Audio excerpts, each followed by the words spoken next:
Welcome to the 52 Love Podcast, your show for 52 lessons in 52 weeks.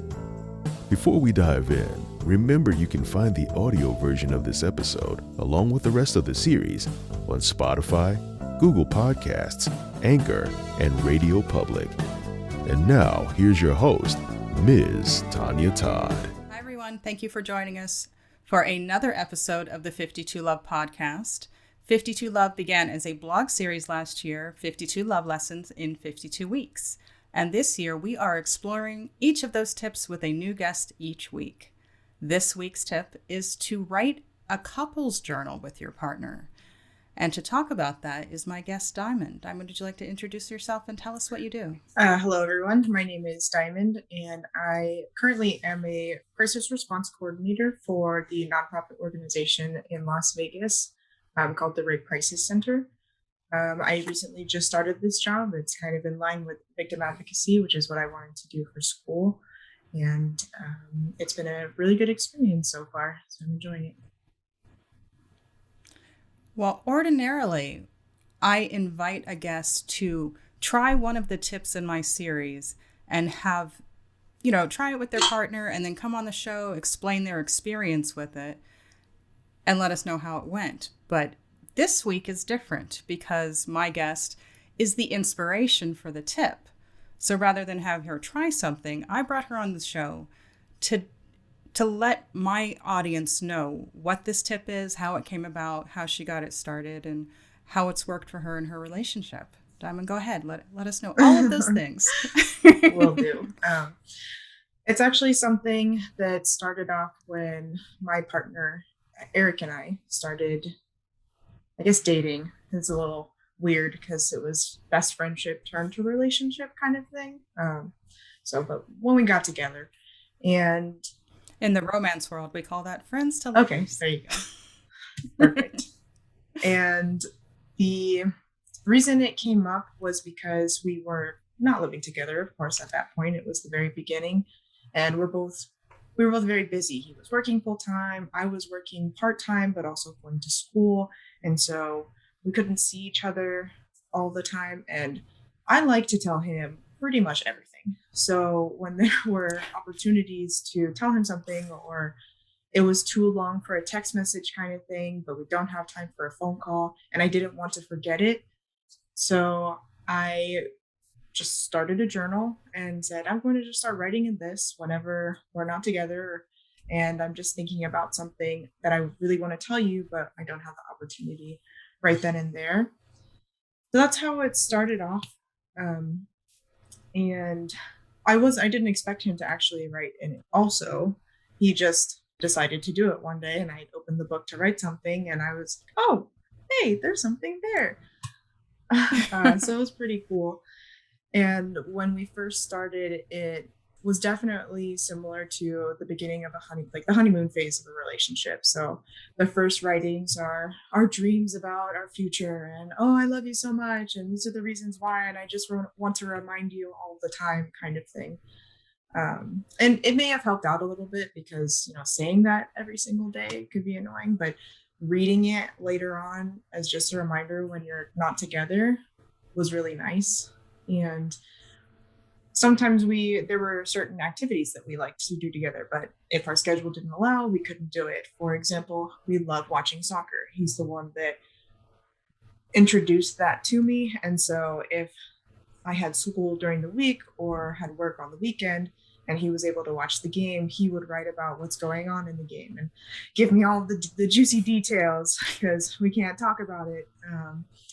Or if it was something that was big, like the World Cup or some championship game at the end of the season, or something that was really important to the teams that we like, then we would write about that and how it was so exciting, or how we're so angry because I can't believe that they lost to this team. So that's kind of what people are going to want to know. What are the teams that you like? Well, Manchester United is the team from the Premier League, and then Borussia Dortmund is the German team that we both like. I'm a fan of Roma from Italy. We both like Inter Milan or Internazionale. I just like to say the actual word. We like both of those teams, mostly because we like players that are on them. For Spanish teams, probably Atletico Madrid is the one that I like. We don't really watch it as much though. We watch more of the other three leagues. You guys are really into this. Well, he's been into it since he was, I think, 7 or 8 or something like that. So he's like really into it, knows all the kids that are up and coming, reads the news and all this stuff. But I just watch the games. And then I'm like, hey, I remember that name that you mentioned. I am in the middle of writing a book about a soccer player. So I was going to say, he's the person that you want to go to about it. But yeah, that's how the journal kind of started. It was just those types of moments. And then we started spending more time together, and by spending the night and then eventually living together, essentially. And so it became I'm going to take this to school with me, or I'm going to take this to work with me kind of situation. So I would take it to school and write in class if we were just watching a movie or something, and I didn't need to take notes on it. Or if he would go to work, because he did closing shifts when he was working for the movie theater. And so he was there till about midnight sometimes. And so he would take it with him. And while people are leaving, or he was a manager, so he usually was overseeing other people cleaning. I shouldn't say usually. He sometimes did that. So he had the opportunity to write rather than having work to do at the very end of the day, because he finished his stuff and is just waiting on others to close up shop kind of thing. And so that's how it kind of came out. And we would tell each other about our days. And, or if there was something specific that we liked or disliked, I would tell him about my classes. I would just write about that so he could read about it later. He would tell me about a specific customer or something like that was annoying or really cool. So that was kind of nice. And then it turned into, this is all, we're continuing to do the same things from previously too. It's just in addition to the nice things that we're... It's evolving and adding right, and building. Exactly. And so sometimes it would just be, I'm downstairs cooking dinner and he goes upstairs to go to the bathroom and is like, I want to write something real quick. So he'll say something to me about what the dinner I'm cooking, and I can't wait to eat it because it's going to be so great. And then we'll come downstairs, so it's just even a sentence or two or so. Right. Moments where you may not realize that, I was thinking of you during this time. Yeah. So just little stuff like that. And I would do the same thing if he was downstairs talking to his dad or something like that. I would just write something real quick that came to mind, because we don't want to interrupt the conversation or something, and also don't want to forget what we were thinking about. So that's kind of how it transitioned. And then, after you get out of the honeymoon phase, things aren't as easy. You get frustrated about certain things. There are annoyances that we have for each other. And so it continued to evolve with, I'm really frustrated, or for me, I'm more emotional. So I would write it down in the book first as let me get this on a piece of paper. And the reason I wrote in our journal instead of writing in something like a diary is because I still felt like it was important for him to know how I felt in the moment. It may not be how I'm going to feel in 24 hours. Usually we can move past things pretty quickly, don't really get into huge fights. But I really think that this is a big reason why, because we don't act on our emotions immediately and get into yelling matches or a lot of arguments. And it sounds like you're both very mindful about what you're communicating, and probably writing it helps you to think about, that extra step of thinking about it rather than just blurting it out.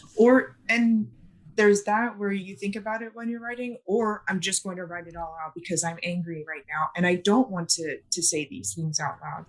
But it's still a reminder that we went through that situation and things are all peachy keen. But then when you read the next one about how we had some great experience, it kind of, I don't know, I think it enriches the relationship because we know it recognizes that things aren't all perfect.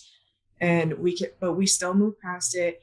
We still love each other so much and still enjoy the little things that we continue to write about, for different events that are going on or aren't going on. And it's nice to have that balance. And now that we have a roommate, the most recent, at least, journals from my entries were, this is an intimate conversation that I don't really want to have in front of somebody else, or the possibility of hearing. And it's not that we're trying to hide anything. It's just. But you have private moments that should be private. So I like to write those down. And it's nice. I don't know. It's just nice to have an outlet to go to when you don't want to talk sometimes too. Well, you're going to have this wonderful chronicle of your relationship from the very beginning that you didn't even realize you were starting. Yeah. After we finished the first notebook pretty quickly, now I have a three subject notebook for us to go through. So you're going through notebooks and you've been collecting them over the years, huh? So it's nice. We definitely don't write as often as we used to because we're with each other all the time now. So it makes sense. Right. Sometimes we'll go months without writing in it, and then it'll be like, I haven't written in this in a while. And we'll think about it whenever we're away or going on vacation or something. That's another one where we either take it with us or leave it for the other person to read. If there's one that we put in recently, but we don't know if they read it yet. Yeah. Kind of thing. It's nice. It's also fun doing we wrote something and then make a comment in front of other people about it, and like we have our little moment together. Your little secret moments, your inside jokes. It's definitely fun. I didn't know that it was going to turn into this kind of thing when I first started it, but I really appreciate that he wrote in it too, because it's something that he wanted to share. It made it something so special. Yeah, and him writing in it is what made it special. Because if I were just writing in it, it would just be something that I'm doing randomly, and I don't know that it really would have lasted this long. But because we both do now, it has lasted years, and it's really cool. How long have you two been together? Since 2014, so going on 7 years, towards the end of the year. Wow. How many notebooks have you gone through? We've only finished one. I guess technically 2, if you consider the 3 subject as 1 notebook or 3 notebooks. We finished 2, and then we are halfway into the 3rd section. So. Okay, so it's not always large entries. Sometimes it's just little notes or something. Usually I try not to make and that's great because there's no pressure to like, well, now you need to write your novel in this. There have been times where I write something really long and then I'll do the TLDR for him. Like, this is what I was really trying to say if you don't want to read those 3 pages that I just wrote. Right. Oh, wow. He still reads it, but it's just funny. Yeah, it is funny. So tell us about the work you do at the Rape Crisis Center. What did they do there, and what's your part in it? So, well, I'll start off with how I was originally introduced. I was a volunteer with the Rape Crisis Center at first. It was something that one of my mentors while I was going to school suggested that I do because she was working within that industry. But I don't know if it was specifically with the RISE program with the Community Action Against Rape, or if it was a different human trafficking program, but that's what she was involved with. And she suggested that I start volunteering there to see if that's the kind of work I want to do. I was in a situation where I didn't really know what I wanted to do. And I'm really glad that I started volunteering because, one, it was very eye-opening. It's very educational to understand a lot more about trauma, and then also about the situation between people in these types of scenarios. So I started off volunteering in office and doing outreach, and realized that because I was nervous about being on our 24/7 crisis hotline, I wasn't sure if I could handle someone on the phone right then and there needing something. But when I did outreach, it was the same situation where you're talking one-on-one with someone and they either want to tell you everything, but you still have to be aware of who's around to make sure that you're not giving away confidentiality or anything like that. So that was how I was like, I can handle the hotline. I can handle being on the phone with someone. And so I started doing that every other week, then transitioned to every week. And then some job opening came up. And you were just volunteering every week? Yeah, doing I was this? just volunteering every week. My shift was 4 a.m. to 8 a.m. on Thursdays. That's wonderful. Thank you for serving your community. What prompted you to do something like that? It was my mentor, Megan Jordan. She was a part of that community within the nonprofit world specifically, and she made that suggestion. And I've always wanted to help people. It's always something that drove me to be better and do better.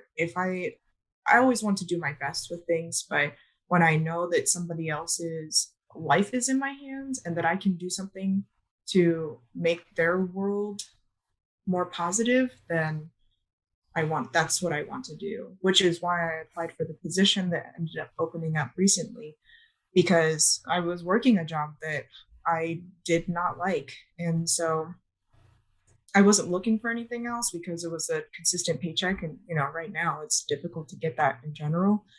Yeah. So I was like, hey, I just got this email saying that these 2 positions are open. It's much more in line with what I want to do. I already volunteered there, so I know half of the stuff that's going on with the organization anyway.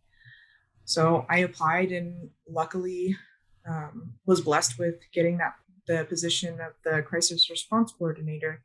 So now what I do is I still interact with the volunteers. I schedule our hotline and make sure that we're all covered throughout the after hours. We have advocates who work during the office hours of 8 a.m. to 5 p.m. But I coordinate with the volunteers to get everyone scheduled. Right now, we're actually about to start another training. We do trainings 3 times a year for new volunteers who want to come in. It's called Advocate University. And we are about to start in May.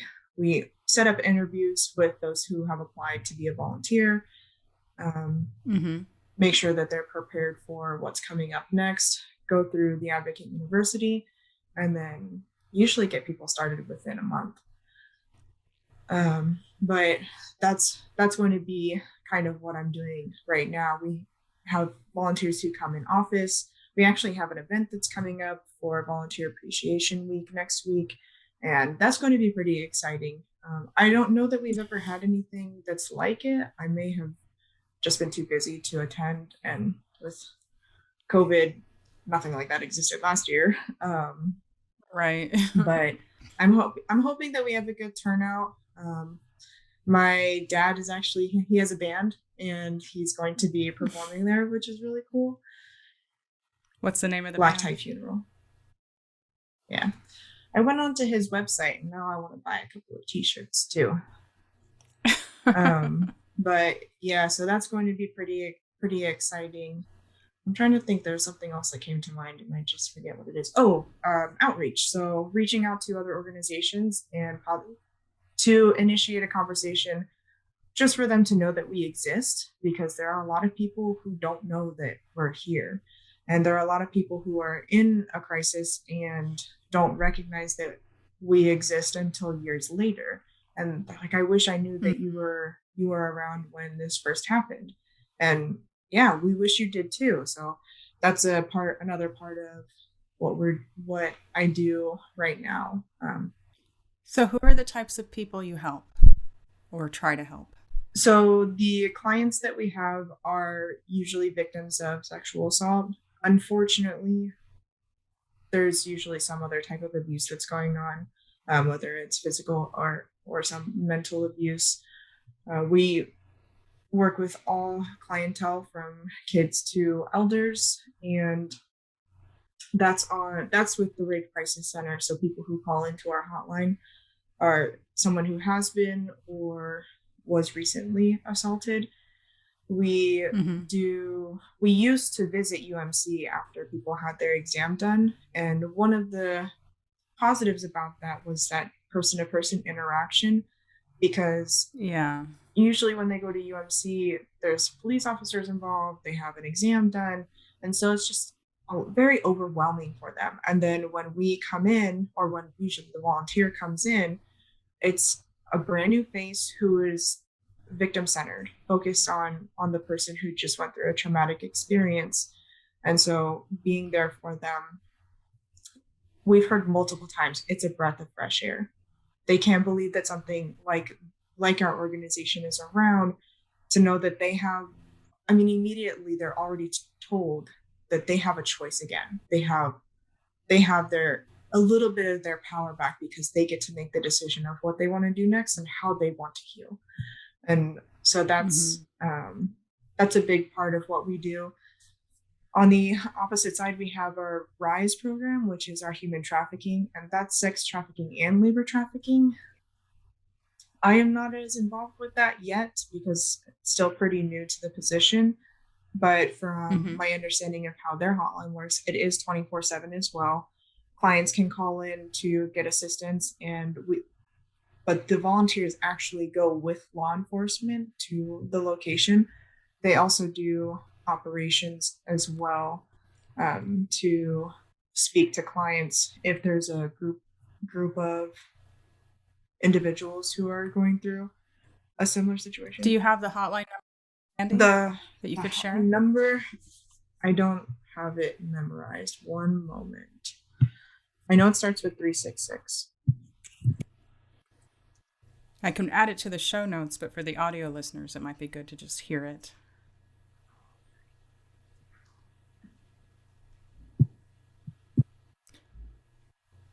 Sorry for the pause, everyone. Sorry, guys. Okay, so our hotline number is 702-366-1640. Yeah.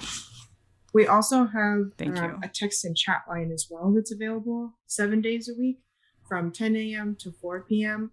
You can either go onto our website at rcclasvegas.org or rcclv.org, and you can chat online there, or you can text our phone number, which is 725-900-2640. Sorry for the back and forth. It's just kind of small.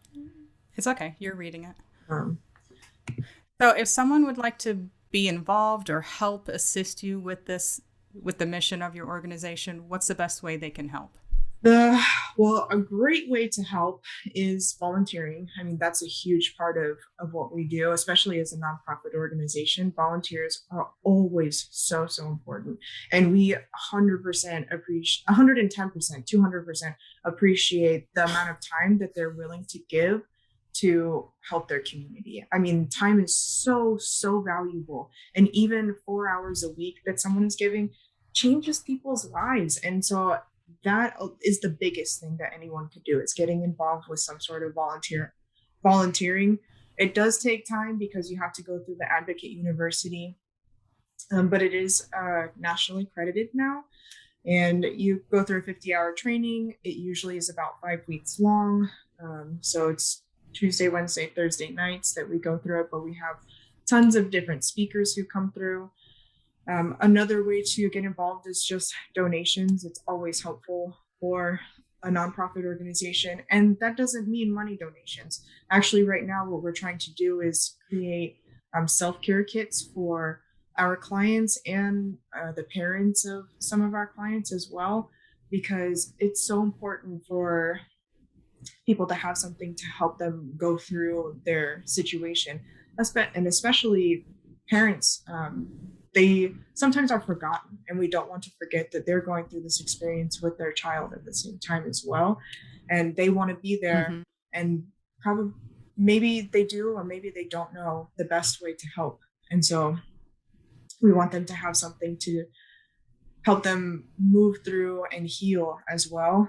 We're trying to put together self-care kits. So getting like fidget devices, or tactile jewelry, something that they can mess with, stress balls, any type of artwork, like colored pencils, markers, coloring books. Creative things people won't even think about that. Right. That's great. And so we're trying to put these kits together, and that's another part of what I'm trying to do right now is get donations from either organizations or from businesses or whomever who can help provide these things for our clientele. I actually want to I don't know any yoga instructors. Like, that's one of the things that we wanted to provide.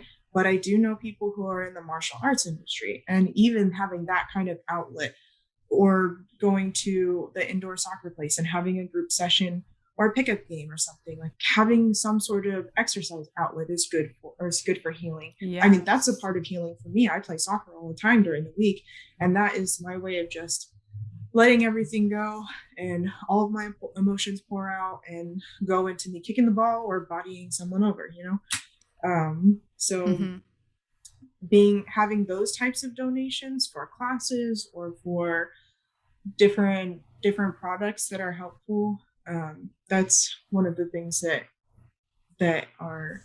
you can do to be helpful for the organization as well. Sorry for the stutter. It's okay. I'm just getting all excited about it, and there's so many things going through my mind.